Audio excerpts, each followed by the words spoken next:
Meerpet murder case పోలీసులకు సవాలుగా మారింది. ఈ కేసును దర్యాప్తు చేస్తున్న పోలీసులు తలలు పట్టుకుంటున్నారు. గురుమూర్తి తన భార్యను చంపానని చెబుతున్నప్పటికీ అతడు చెబుతున్నది నిజమా కాదా అని పోలీసులు తేల్చుకోలేకపోతున్నారు.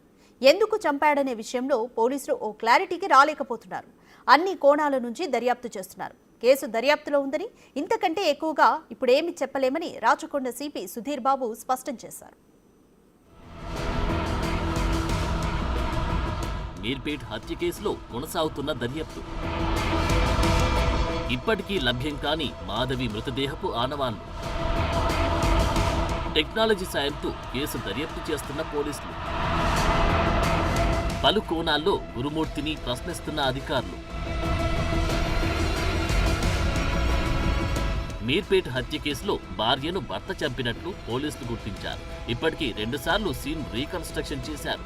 ఇప్పటికే కీలకమైన ఆధారాలు దర్యాప్తు అధికారులు సేకరించారు. సుమారు 3 గంటల పాటు గురుమూర్తి ఇంట్లో సోదాలు చేసి కీలకమైన ఆధారాలు గుర్తించారు. బ్లూరేస్ టెక్నాలజీ ద్వారా ఆధారాలు సేకరించారు. ఇంటి బాత్రూంలో బ్లడ్ శాంపిల్స్ సేకరించి ఫోరెన్సిక్ ల్యాబ్ కు పంపించారు. గురుమూర్తి పిల్లల స్టేట్మెంట్ ను కూడా పోలీసులు రికార్డ్ చేశారు. పండగ తర్వాత ఇంట్లోకి రాగానే దారుణమైన వాసన వచ్చిందని గురుమూర్తి కూతురు చెప్పినట్టు తెలుస్తోంది. అమ్మ ఎక్కడా అని అడిగితే నాన్న మౌనంగా ఉన్నాడని పోలీసులకు తెలిపింది. మాధవిని హత్య చేశానని పోలీసుల ముందు గురుమూర్తి ఒప్పుకున్నప్పటికీ చంపిన విధానంపై పోలీసులకు 2-3 వర్షన్స్ చెబుతూ ఉండడంతో గందరగోళం నెలకొంది. గురుమూర్తి పొంతనలేని సమాధానాలు చెబుతూ ఉండడంతో పోలీసులు తలపట్టుకుంటున్నారు. నిన్న రాత్రి గురుమూర్తిని మరోసారి చెరువు దగ్గరికి తీసుకెళ్లారు. కానీ చెరువులో మాధవి మృతదేహం ఆనవాళ్లు ఏవీ లభ్యం కాలేదు. ఈ కేసులో పోలీసుల దర్యాప్తు కొనసాగుతుండగా ఆధారాలు సేకరించడం పెద్ద తలనొప్పిగా మారింది. భార్యను హత్య చేసిన తర్వాత ఆధారాలు దొరకకుండా గురుమూర్తి జాగ్రత్తలు పడ్డాడని పోలీసులు భావిస్తున్నారు. ఈ క్రమంలోని ఆధారాలు సేకరించేందుకు ఫోరెన్సిక్ డిపార్ట్మెంట్ వద్ద ఉన్న బ్లూరేస్ టెక్నాలజీని ఉపయోగిస్తున్నారు. ఈ టెక్నాలజీతో గురుమూర్తి ఇంట్లో హీటర్, కుక్కర్, టాయిలెట్ గోడలపై ఉండే రక్తపు మరకలను గుర్తించారు.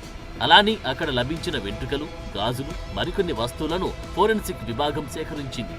ఆధారాలను విశ్లేషించిన తర్వాతే ఘటనపై స్పష్టత వస్తుందని పోలీసులు చెబుతున్నారు.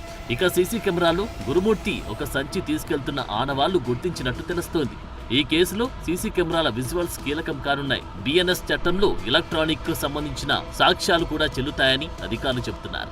మాధవి మృతదేహ ఆనవాళ్లు దొరికితే తప్ప కేసు ముందుకు కదిలే పరిస్థితి లేదంటున్నారు పోలీసులు. మృతదేహాన్ని ముక్కలుగా నరికి కుక్కర్లో ఉడికించి ఎముకలను పొడిగా దంచి చెరువులో కలిపానని గురుమూర్తి విచారణలో వెల్లడించారు. ఆయన చెప్పిన మాటలు నిజమా అబద్ధమా అని పోలీసులు విచారణ చేస్తున్నారు.